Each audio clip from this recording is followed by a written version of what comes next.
Olá, boas-vindas a você que está aqui com a gente. Muito prazer, eu sou a Ariane Cardoso, analista de marketing aqui da RD Station. Me autodescrevendo, eu sou uma mulher negra, tenho cabelos pretos, estão soltos. Hoje eu estou usando uma blusa branca e estou em um fundo branco com alguns objetos decorativos. Você está assistindo o bloco de planejamento para agências de marketing e vendas e seus clientes. E para participar desse bloco, eu trouxe dois super convidados que são agências parceiras da RD. Está aqui comigo hoje o William, da BW8, e o João, da Du. Eu vou pedir para vocês se apresentarem, começando por você, João.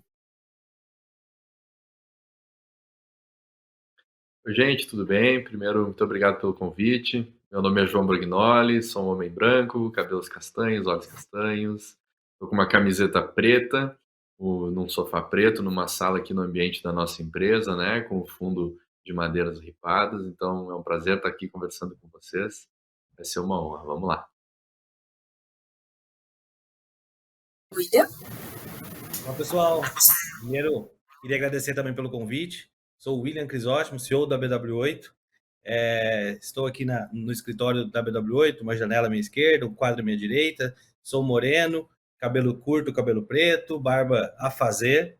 E estou muito feliz em estar aqui hoje com vocês nesse grande material aqui para hoje. Bom, para a gente começar esse papo, então, eu quero começar, de fato, falando sobre o início de tudo isso. A gente sabe que para uma agência funcionar muito bem e para a estratégia do cliente dar certo, a gente precisa de um planejamento muito bem estruturado. E aí, já dando alguns passos atrás, eu queria que vocês contassem para a gente, dividissem um pouco sobre como vocês identificam, fazem o mapeamento e definem os objetivos estratégicos da sua agência para com o cliente e do cliente para os resultados com que ele busca alcançar com a sua agência. E para começar esse papo, para puxar esse papo, eu vou convidar o William. Legal. Pessoal, para mim, eu acho que a primeira coisa é tentar conectar o objetivo aí de dono, CEO, né? A gente sempre brinca, né? Conectar os objetivos do CPF ao CNPJ. A gente tem que entender o que essa empresa espera, o que essa empresa quer, mas ao mesmo tempo respeitar ali talvez a ansiedade muitas vezes do CPF, do CEO ou do diretor da empresa que está ali, ou no meu caso, dono da agência. Mas, no geral, o que eu vejo de planejamento é basicamente aí quando a gente vai planejar uma viagem, né? A gente precisa entender para onde a gente quer ir, o que a gente vai fazer quando chegar lá e quais são os recursos que temos, né? E como que a gente vai utilizar durante essa viagem, né? E como a gente vai atribuir melhor isso aí no dia a dia. Então, eu vejo que esses recursos a gente vai falar ainda de pessoas, a gente vai falar do recurso financeiro e etc. Então, esse alinhamento primeiro de objetivos, de como para onde a gente quer ir, como a gente quer chegar e quais são os recursos que a gente vai ter e como a gente vai usar isso na caminhada, acho que é o primeiro passo, assim, né? Pegando o exemplo da agência, a gente começou o nosso planejamento um dia antes do RD Summit, né? O nosso planejamento 2024 ele foi exatamente um dia antes do RD Summit. A gente começou a entender o que a gente conquistou em 2023, o que a gente poderia melhorar e o que a gente esperava alcançar em 2024. Aí como a gente orienta os clientes, a gente também trouxe para dentro de casa, né? Quais são os nossos nossas principais qualidades, da onde que a gente consegue crescer, quais são os pontos que faz a gente crescer mês a mês, e quais são os detratores ali no meio do caminho, o que prejudicou a gente no meio do caminho. Então a ideia é potencializar canais, potencializar tipos de entrada de receita ali que a gente consegue ter, se alavancar mais rápido. Então, acho que quando a gente vai tratar isso com o cliente, a gente também tenta entender esse esforço, tempo e resultado. Quanto que com o maior esforço possível, mas do menor tempo, qual que é o resultado que eu vou ter?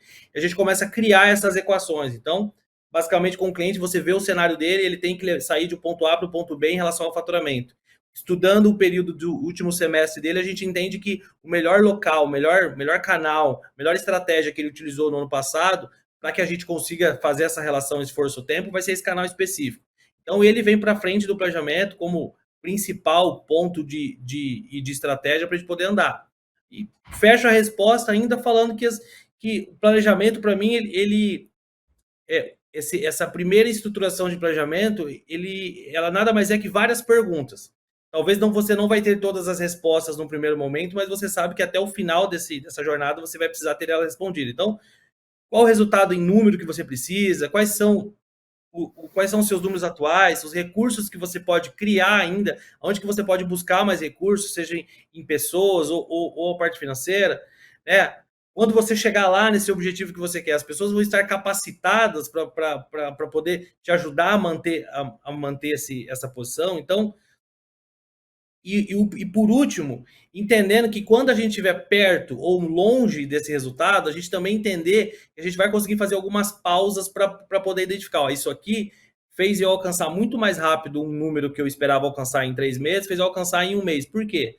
Ah, eu tenho esse ponto aqui que agora eu vou dar escala para ele porque ele fez muito sentido. Ou estou há 3, 4 meses executando minha estratégia, meu planejamento, e eu estou um pouco atrasado em relação aos resultados que eu esperava. Então, aí também, quais são as ações que eu já tenho playbookado no planejamento ali, os planos B, C e etc., que eu vou implementar dali para frente. Então, eu vejo que o planejamento hoje, você faz muitas perguntas, o que você já tem respostas no começo, ele vem para as primeiras páginas do planejamento, o que você ainda não tem, você vai estruturando isso ao longo do tempo. Muito obrigada, William. João? O Will respondeu muito bem já, né? Acho que ele trouxe bem completinho assim como que funciona, né? Eu vou tentar tecnicamente talvez agregar algo mas já estaria excelente o retorno, né? A gente costuma fazer tanto para nós quanto para o cliente no formato de OKRs, né? OKRs seriam Objective Key Results, que é o que? Entender qual que é a grande meta de fazer esse planejamento, né? Tanto para nós quanto quando a gente faz o planejamento para algum cliente, de entender a grande meta, né? O número um, o que é o ponto principal que você está nos contratando ou trazendo, ou até qual que é o nosso ponto principal para o ano vigente ou para o ano seguinte, né? E a partir dessa meta, quebrar ela em várias pequenas outras metas que podem ir ajudando. Então vamos lá, pegando alguns exemplos, né? Utilizando a RD Stage. Então a meta é entender a conversão de XYZ clientes, tal, tem que atingir R$ 1 milhão. Para atingir isso, a gente sabe que tem que capturar 5 mil leads, sendo desses 3 mil qualificados, e gerar conteúdo para tantos números de enfim.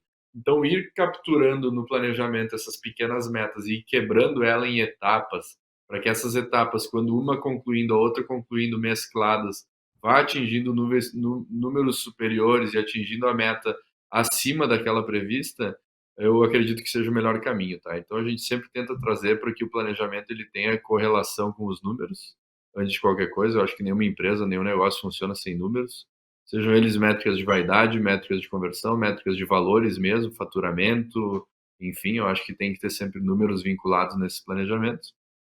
E obviamente a maneira de comunicar, né? Então acho que é importante ressaltar também que a maneira com a qual tu comunica esses números, tu comunica essas metas, essas necessidades para as pessoas envolvidas, seja ela o cliente ou as pessoas envolvidas na agência, eu acho que tem uma relevância grande, né? E aí também ter ferramentas para acompanhar esses números com frequência, né?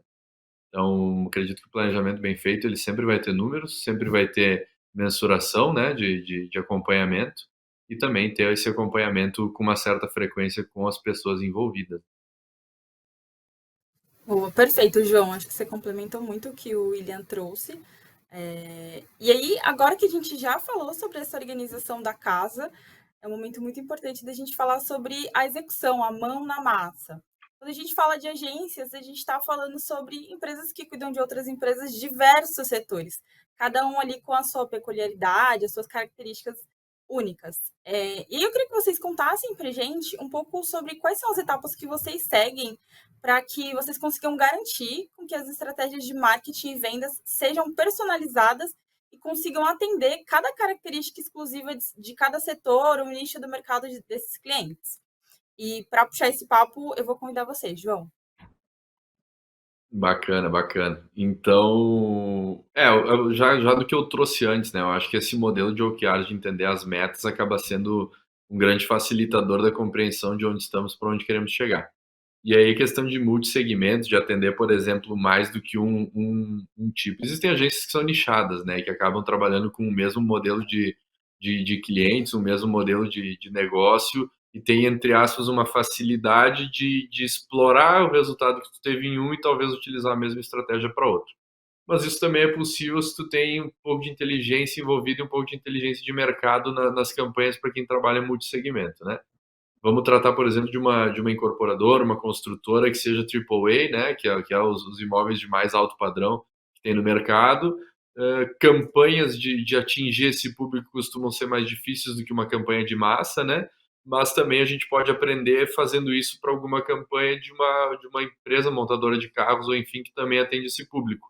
Então, a maneira de encontrar o mesmo público, de planejar campanhas e esse tipo de negócio para dois nichos de segmentos diferentes, mas que atendem um público similar, isso pode acabar trazendo resultado também. Então, a agência tendo essa interligação de comunicação, seja entre os atendimentos, seja entre os CS, a gente fazendo daqui a pouco uma rotina de apresentar resultados de clientes dentro de casa, a gente faz isso mensalmente, de apresentar resultados que clientes trouxeram para que todos os outros times também conheçam, também vejam, acaba dando a oportunidade de entender, não, peraí, mas um cliente meu também tem essa necessidade que vocês conseguiram sanar e que tiveram resultados.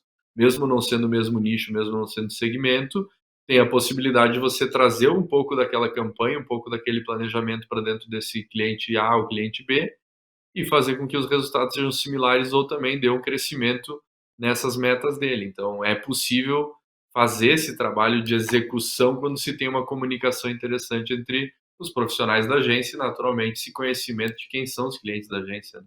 Aí eu acho que é um papel até do gestor, né, da nossa capacidade de fazer com que o cenário seja favorável para o colaborador, aquele que executa, ter a possibilidade de acompanhar tudo isso, né? Legal, João, bem interessante isso que você trouxe sobre utilizar a inteligência que a agência já tem de outros clientes, né, para produção e condução dessa estratégia. Bom, agora eu quero ouvir você, William. Legal. Quando o João aponta essa necessidade, às vezes, não às vezes, né, mas essa necessidade de entender o perfil do cliente que você vai abordar. E se dentro desse perfil ele tem costumes de compra, ele tem maneiras de comprar muito similar para diversos mercados, eu acho que essa já é uma ótima resposta, porque quando a gente fala hoje de planejamento, eu acho que eu tenho 21 anos, 22 anos de agência, poucas vezes eu vi um planejamento que foi escrito e foi executado do jeito que foi escrito do começo até o fim. Então, ele acaba sendo um documento vivo e que ele vai ganhando, né, algumas adaptações nesse meio do caminho. Hoje, quando a gente já vem falando de planejamento, a gente já sabe que a gente está falando de um planejamento, mas decupado em vários planos de ação, né? Então, tem vários planos de ações ali dentro e a gente começa a executar isso dentro dessa ordem. E quando a gente vai falar de diferença de planejamento, personalização de planejamento por tipo de cliente, por mercado, por CPI, etc., a gente às vezes se depara também com empresas que eles nem querem usar o benchmark do seu setor. Eles já querem, não, eu sou disruptivo, meu produto é diferente, minha entrega de valor é acima da média. Então, já começa caindo por terra todas aquelas referências que a gente já buscaria no mercado. Todas essas tendências aí a gente já vai ter que buscar algo fora da curva para incluir nesse planejamento. Então, isso é um desafio das agências, isso é um desafio nosso quando a gente vai chegar em planejamento. Eu vou fazer o meu papel lúdico aqui, né? Eu vou trazer uma referência como se, diferente de uma viagem que você foi lá numa agência de turismo, contratou passagem, passeios e etc., montou esse planejamento da sua viagem.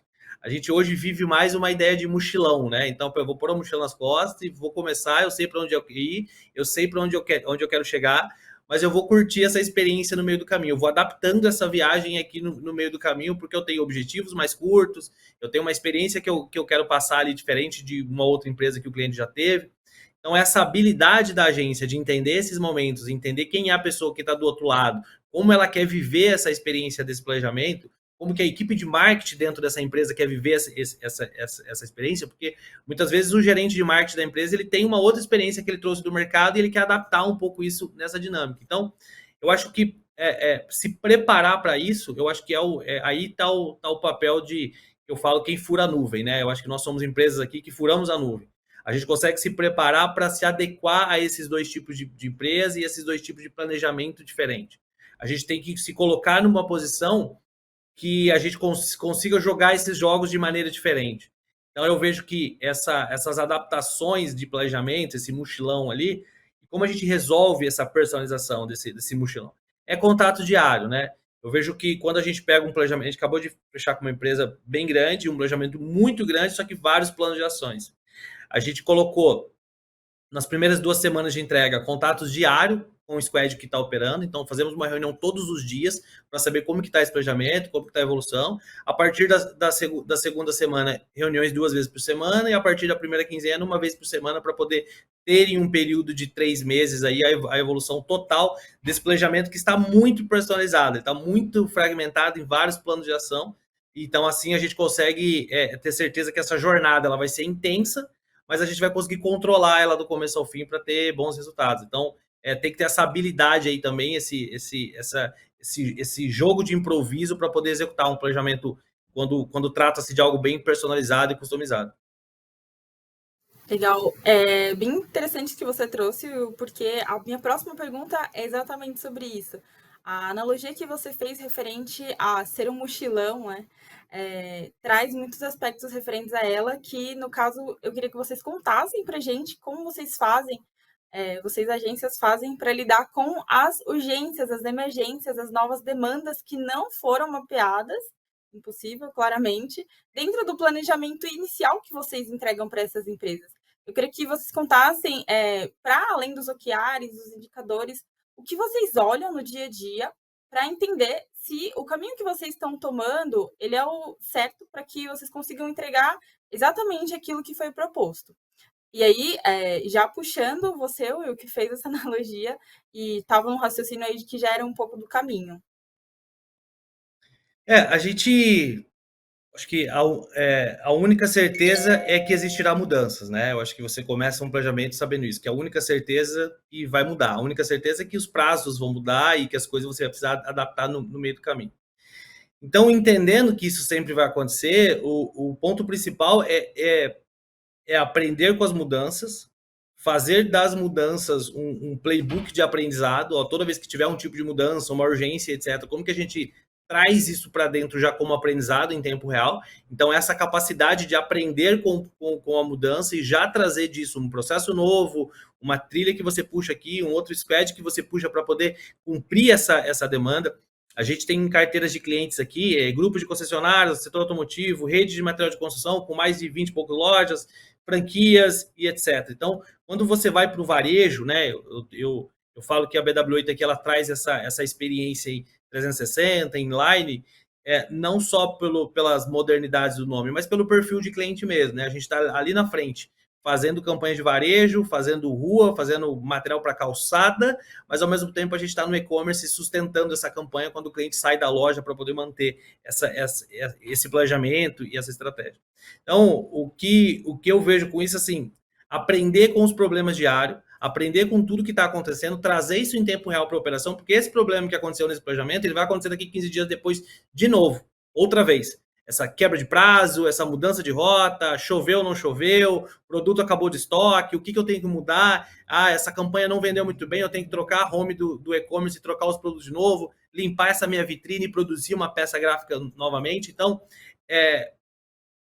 e aí é um clima agitado, né? um clima de agência, e aí tem uma frase, acho que o Bernardinho falou recentemente, que os campeões sabem ficar confortável e no desconforto. Então a gente trata o time um pouco isso, sabe? Então esse gás, essa pegada de varejo, ele deixa a gente desconfortável mesmo. Mas a gente aprendeu a ficar confortável nesse desconforto, porque a gente já sabe que esses problemas vão acontecer durante uma execução do planejamento desse, como a gente vai se preparar para isso. Então, por exemplo, em estrutura, eu tenho gatilhos de budget e de hora extra. Então, ninguém precisa chegar em mim. O cliente soltou uma demanda às 5 da tarde, que é uma entrega de varejo, o que ele já tem? O gerente já tem um budget de hora extra que ele pode liberar para aquela conta, pode liberar para aquele recurso, que eu vou ter uma equipe ali rodando 20%, 30% a mais para poder entregar isso.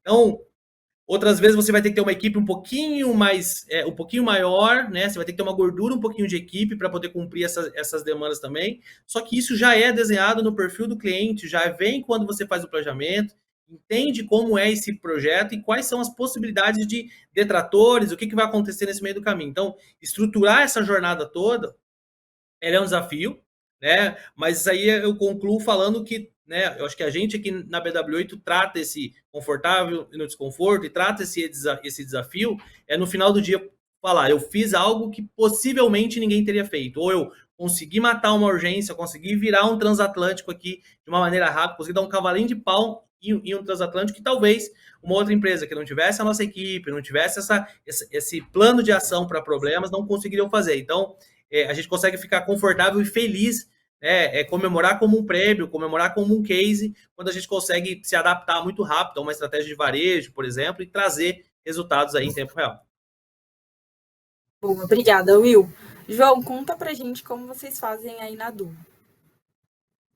Show de bola.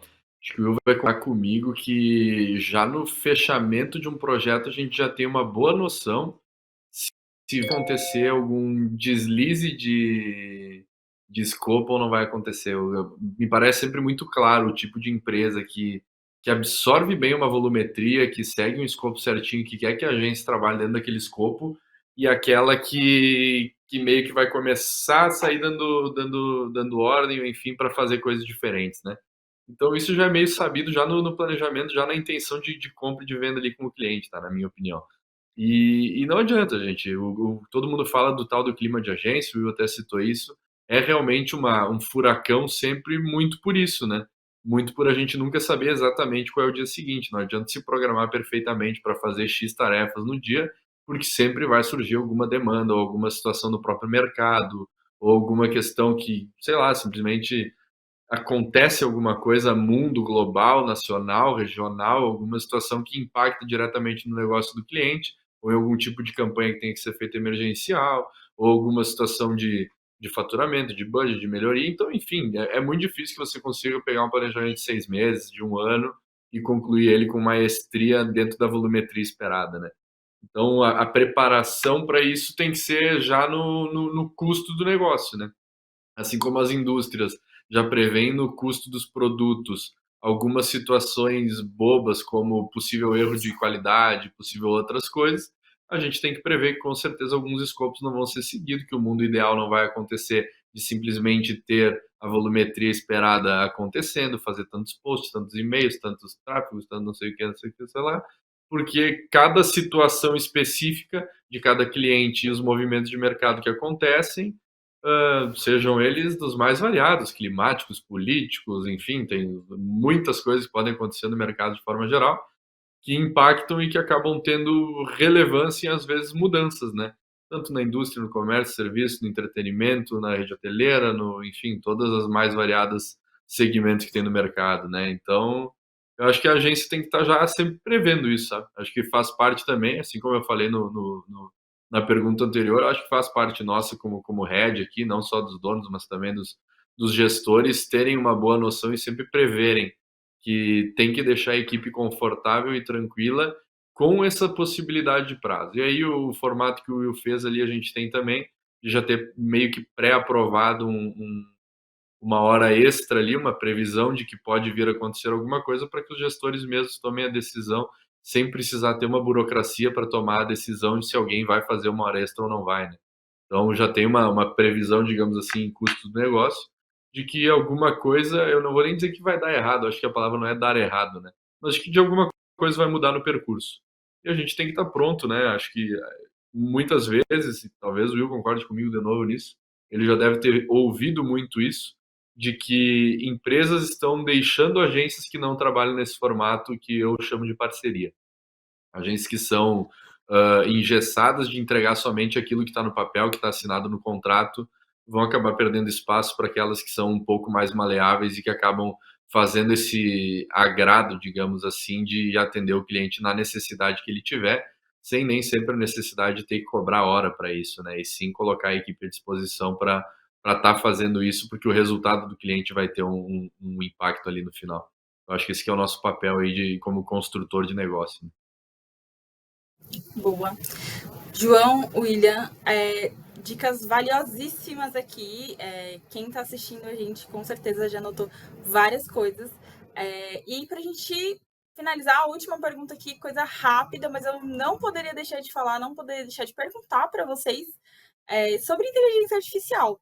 Eu queria que vocês contassem para a gente como vocês têm feito na agência de vocês para utilizar a inteligência artificial para realizar, executar esses planejamentos junto com o time de vocês. E aí, queria convidar vocês, João, para puxar essa pergunta.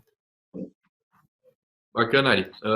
Então, inteligência artificial, acho que é clichê falar que é algo que chegou para ficar, né? Já tem faz muito tempo, vai crescer cada vez mais e não é a intenção em nenhum momento que substitua pessoas, muito pelo contrário, sim potencialize negócios e potencialize as habilidades das pessoas, né? Então, eu acredito que em todos os setores hoje tem pelo menos alguma coisinha acontecendo, seja para desdobramento de criativos, seja para criação de texto, ou pelo menos da base deles, seja para correção de alguma coisa, seja para ver o número de uma maneira mais rápida, né, ou otimizar tráfego de uma maneira mais rápida, seja dentro da própria ferramenta da RD, que já tem algumas partes de inteligência também apoiando. Então, eu acredito que em todos os setores tem que ter pelo menos alguma coisa de inteligência artificial apoiando, né? A gente está cada vez mais com olhos para isso, não necessariamente para desenvolver grandes tecnologias, mas sim para utilizar para pequenas tarefas de otimização de várias pequenas tarefas que num montante do mês, com certeza vai ser um agregador grande para melhora de performance, né? Que eu acho que é um dos grandes desafios de agência, um dos grandes pontos que as agências tentam encontrar sinergia entre somente contratar mais pessoas ou utilizar velocidade através de inteligência. E eu acredito que na melhora da performance, em pequenas várias inteligênciazinhas artificiais que a gente tem no mercado, com certeza tem um impacto gigante no resultado final, se bem utilizado. Muito obrigada, João. Will, conta pra gente como vocês têm feito aí na VW8. Vindo alguns cases aí, né? Então, a gente está aplicando isso desde o atendimento ou em um formato já de copiloto para geração de conteúdo. O que eu vejo de mais sucesso aí, a gente, por exemplo, pegou o mercado imobiliário, construtora, e colocou todas as plantas, todas as características dos empreendimentos em uma inteligência artificial para que o chatbot comece a responder sobre os empreendimentos, filtrar sobre metro quadrado, eu quero saber apartamentos acima de tantos metros, quero 2 vagas de garagem, quero suíte, etc. Então, a inteligência artificial já está operando ali, qualificando esse lead. Concessionárias, no setor automotivo, a gente pegou o estoque de seminovos de uma empresa de mais de 300 carros e começou a classificar isso, né? Então, o cliente hoje ele chega e ele fala, eu quero um carro turbo, eu quero um carro 4x4, eu quero, então, toda essa conversa, esse flow aí, a inteligência artificial já vem aqui cumprindo um papel muito importante, a gente já vem entregando alguns cases nesse sentido. O meu caso de uso, no meu dia a dia, ela também tá aqui como copiloto aqui, né? Tá sempre no monitor do lado, eu já trato ela como um assistente aqui na minha e no meu trabalho para tomar decisões rápidas, né? Então hoje eu já pego, decupo, faço ela decupar todo o atendimento do meu time comercial, reuniões gravadas, conversa de WhatsApp e etc. Jogo tudo para inteligência artificial e ele virou eu brinco aqui, né? Um amigo para a gente bater um papo sobre todo o processo de atendimento, tanto dos nossos clientes ou da nossa própria operação. Então eu chego hoje para o prompt e falo, com base nos nossos últimos 100 atendimentos que nós fizemos via WhatsApp, qual o tempo médio de resposta da primeira mensagem e da segunda? Então, a inteligência artificial já está decupando esses dados, já está me dando respostas para isso, né? Então, qual o tempo médio da primeira reunião e o fechamento? Então, quando você pega um volume muito grande de negociação, com um cliente com muitos dados do CRM, etc., e você traz essa experiência para que a inteligência artificial te dê essa velocidade, que você não precisa ali, eu vou logar no CRM, eu vou abrir uma planilha, a gente já pensa hoje que eu posso integrar ali a base de conhecimento da inteligência artificial com dados das ferramentas, por exemplo, o RD Conversas, RD CRM, etc. E em tempo real trazer essa experiência de uso, que ela já é sensacional, mas ao mesmo tempo uma agilidade, ter um assistente, ter um copiloto ali para trabalhar ombro a ombro com você. Então, a gente já aplica dos nossos clientes e aplica realmente aqui internamente com dados para a agência também. A gente já está chegando ao fim do nosso papo. Foi incrível poder participar desse espaço com vocês. Eu gostaria de convidá-los a se despedirem bem rápido. E a gente pode começar com vocês, João. Agradecer de novo, né, Ari? Obrigado pela oportunidade, por estar aqui representando a Du, todo o nosso grupo. É uma honra estar sempre falando com vocês, trocar experiências com gente como o William, que também é uma grande referência para nós no mercado. Então, obrigado pelo convite. Esperamos que uma próxima oportunidade estar juntos de novo. E vamos em frente. Também estou muito feliz em fazer parte de mais um treinamento. É muito feliz em estar junto com um amigo, irmão, o João, todos da RD, né? Eu acho que eu brincando, né? Agradecer a todo mundo de bastidor aí, porque a gente está aqui só nós três, mas tem uma galera de bastidor aqui conversando com a gente também. Então, eu queria agradecer a todo mundo que participou, a Ari. E estou muito feliz, sempre que precisar de mim, WW8, a gente está à disposição. Muito obrigada, pessoal. E eu tenho um recado final para você que também está nesse processo de planejamento e organização da sua agência. Você pode fazer agora o Boost, que é uma formação gratuita para agências de marketing e vendas. Lá você vai aprender um pouco mais sobre todos os pilares fundamentais de uma agência de sucesso com outras agências que já trilharam esse caminho, como a própria BW8 e a Duo. Então, acesse o link que está aqui no chat e no QR Code para garantir o acesso gratuito a esse curso, combinado? Bom, agora a gente vai assistir um vídeo de uma história inspiradora de uma agência que faz parte do programa aqui da RD. E na sequência a gente volta para os estúdios da RD.